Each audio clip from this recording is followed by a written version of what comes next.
Welcome to The Business Fighter with Henry Penix. Henry has been the CEO, founder, and consultant to hundreds of companies worldwide. He retired a multimillionaire, financially independent at the age of 35. Henry grew up a preacher's son and was thrown in jail 3 times for various altercations. He knows what it means to come from nothing and have to fight his way to the top. Henry is the business fighter who will teach you strategic skills for winning in business and in life. Don't just spectate, participate. It's time to get in the ring. Hey guys, Henry Penix, the business fighter, with another amazing podcast coming your way.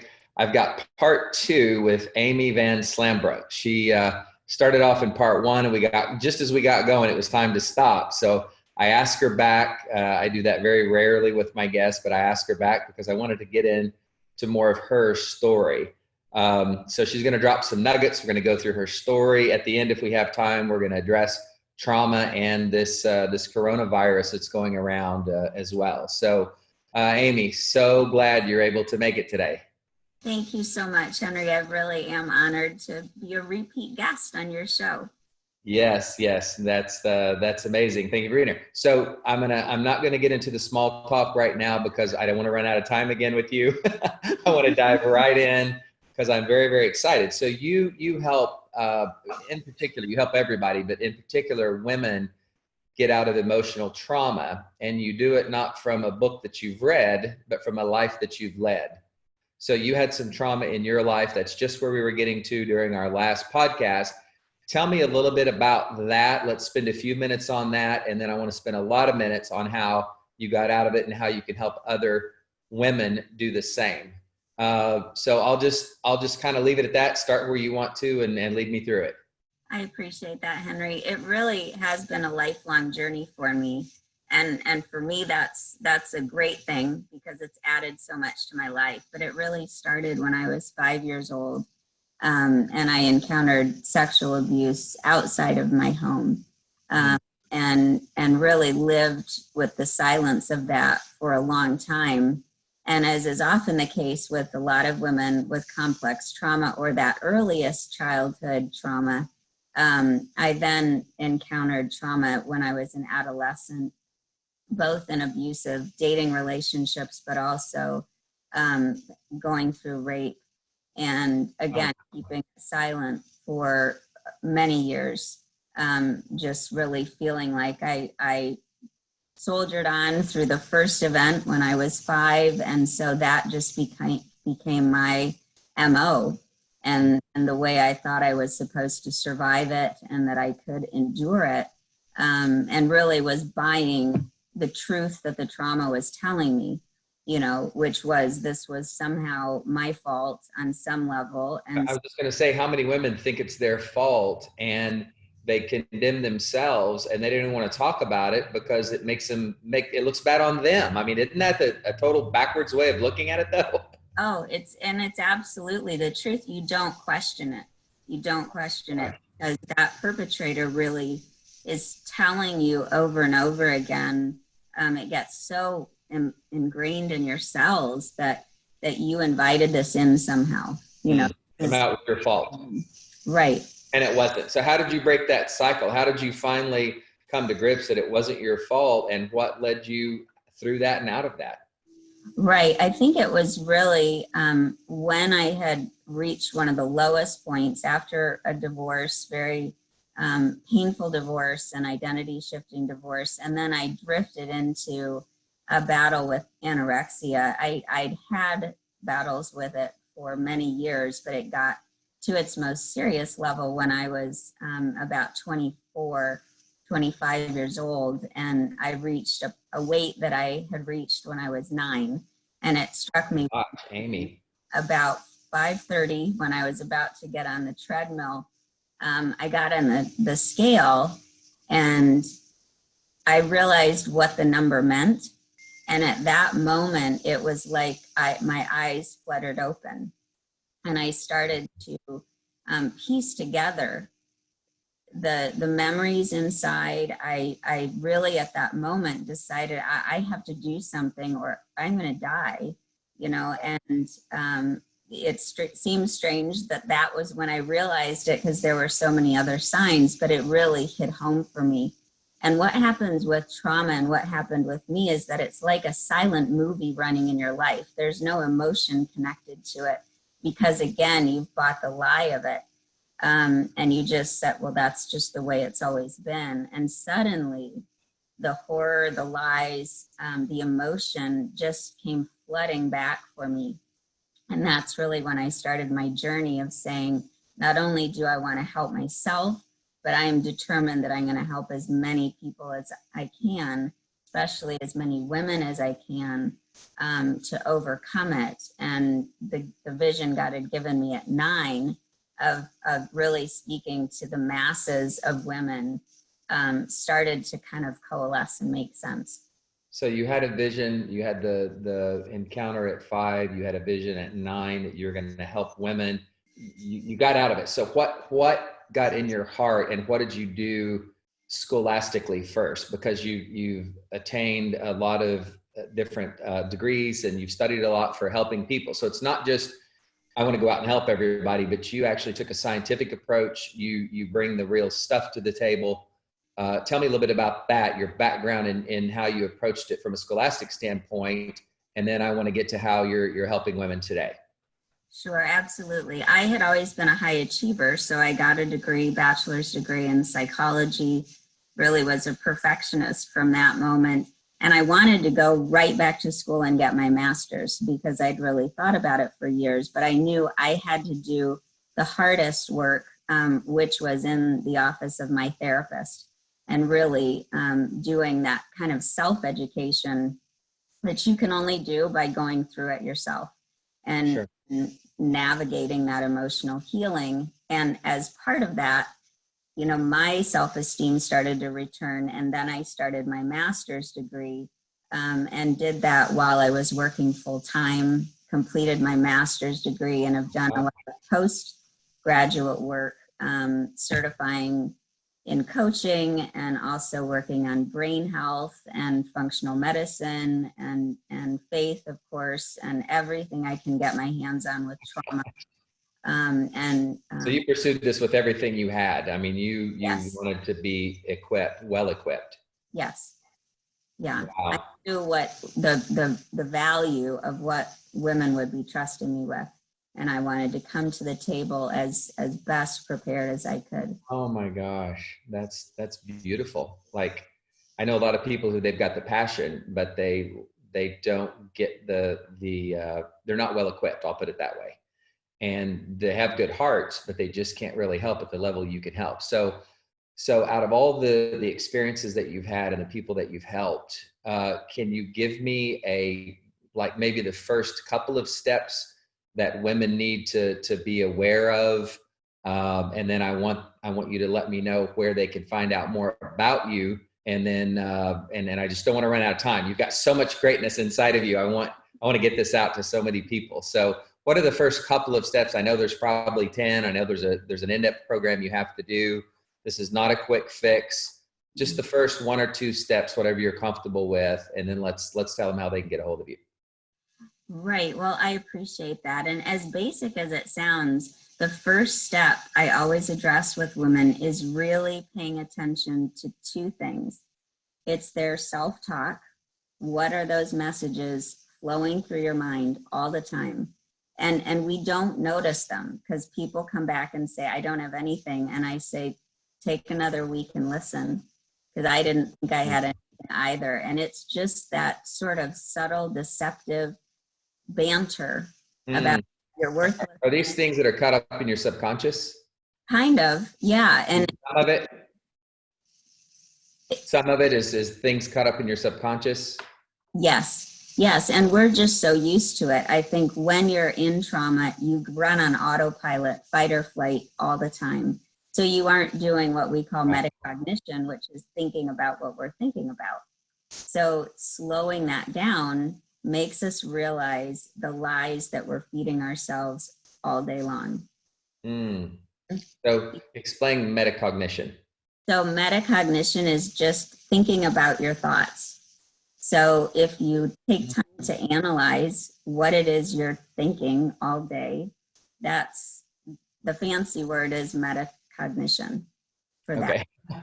But who does that? I mean, who thinks about your thoughts? Like we're so busy every day and caught up with all these things. And especially if you're living that lie that I caused this and this trauma is my fault, like, how do you take the first step? How do you get out of that? How do you, I mean, you brought up spirituality as well.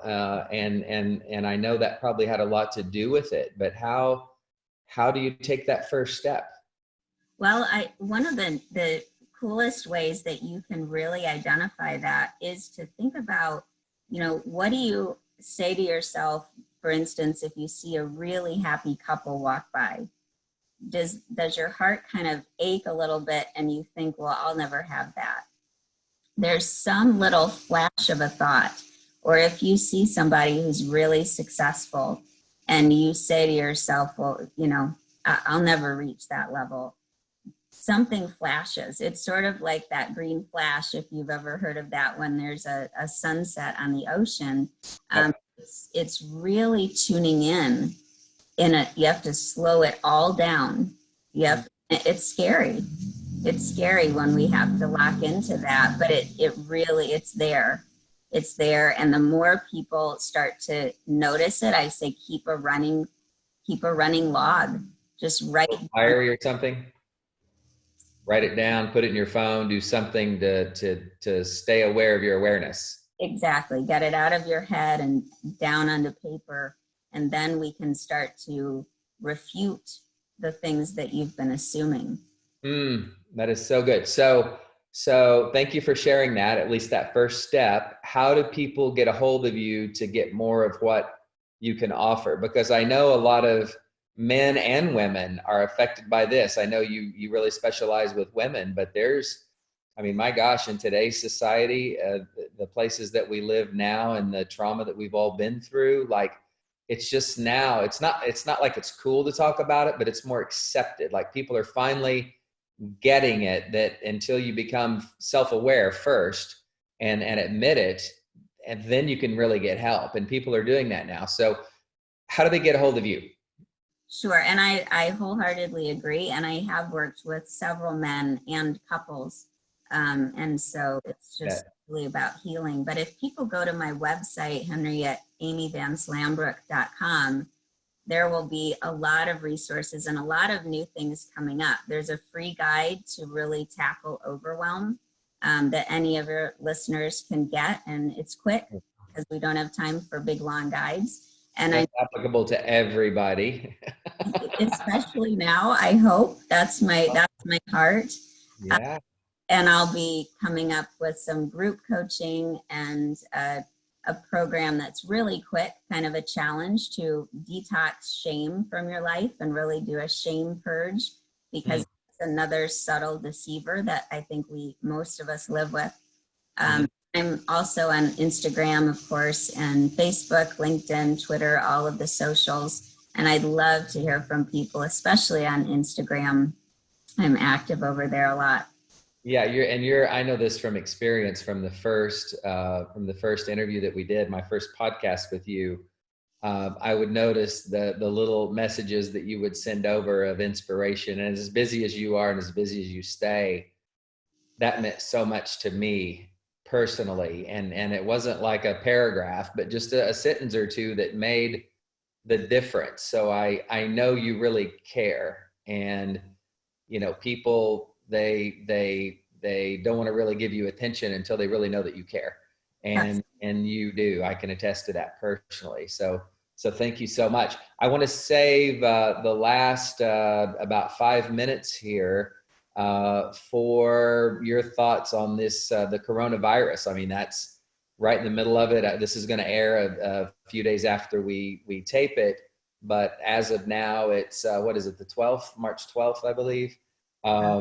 And we're kind of in full swing. We've stopped people from Europe coming into the US for 30 days. There's companies shutting down. I got 4 or 5 notices just this morning from American Airlines, Starbucks. Everybody is talking about how they're taking all these precautions, and it's a pandemic. I mean, people don't know how to handle it. That's trauma. That's huge trauma. That's happening right now, trauma. Do you have a couple of thoughts about that? Absolutely. And thanks for asking. I think it ties in with what you said, that so many more people are feeling courageous in voicing their trauma. But the counter effect of that is when a pandemic happens, panic happens, especially when we're used to being in fight or flight. And so we easily switch into that mode. And when we're in fight or flight, we're outrunning a bear, metaphorically speaking. And so we're going to panic. We're going to kind of not be thinking and slowing down to think logically. People are going to do what they're doing, which is stocking up, which is really taking an extreme approach to things rather than really taking a step back, and thinking about being prepared emotionally, spiritually, physically, on all levels, tapping into the strength that's inside them already, tapping into the truth that we know God has for us and that we are protected, and that we don't have to be beholden to all of the drama. Right. Yeah, no, I agree 1,000%. I did a little video clip the other day that said how, I acknowledge this. I wash my hands a lot more now than I used to. I'm aware of my environment. I try to get all the sleep that I can at night. I drink fluids. I take a multivitamin. I take an extra vitamin C, like don't be stupid, but also have the intention of being healthy. Because a lot of people, it even says in the word, the things you fear the most come upon you. So if I focus on, it's like, don't think about a purple elephant. And right now, all you can think about is a purple elephant, and we hear this every day. So if we're constantly thinking about that and fearing that, we almost agree with that entering into our life. We almost open the door to it, versus if we think about being healthy, being vital, not having every little thing that happens to us, oh my gosh, I wonder if that's it, like almost inviting it into your life. Let's repel that. Let's think about being healthy. Let's think about being whole. Let's know that we're fearfully and wonderfully made, and that God has put inside of us everything that we need to fix ourselves. So I think if we just knew that and knew how great that we were created and what a masterpiece we all are, I think that would help ease some of the tensions, and it takes away that fight or flight. Like, we don't have to be running from the bear. We are the bear, like we are that person. And I just, everybody listening right now, I want to encourage you to get out and take those positive steps, be proactive, not reactive, and know who you are, and know that you are fearfully and wonderfully made. Thoughts on that? I agree 100%. I think that not only does that strengthen us spiritually and psychologically and emotionally, but physically, because it does our immune system no good to be in panic. Our immunity goes down. And so that's right.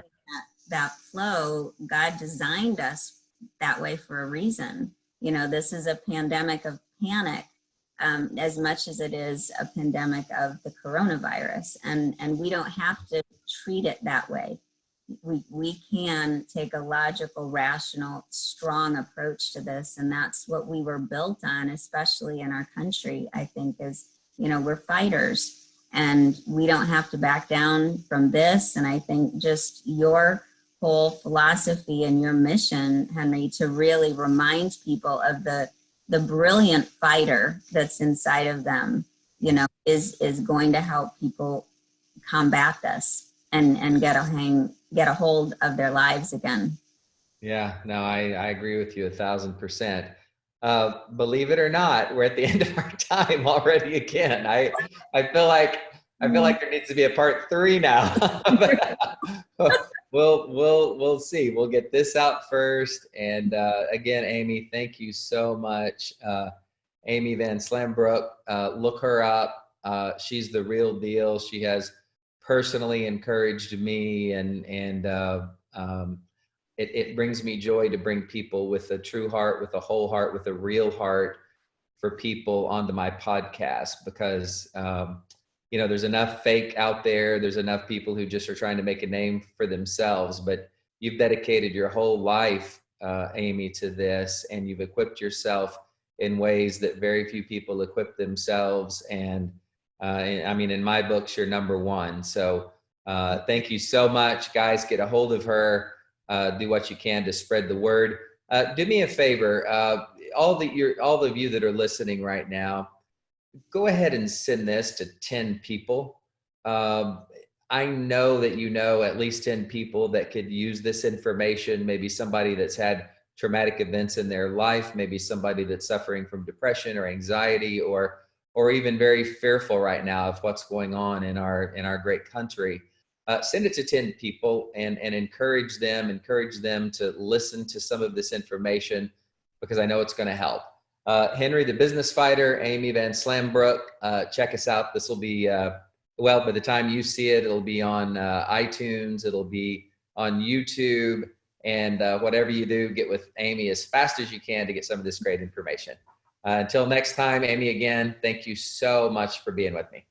Thank you, Henry. It's always an honor to serve your audience and you. Thank you so much. Talk to you later.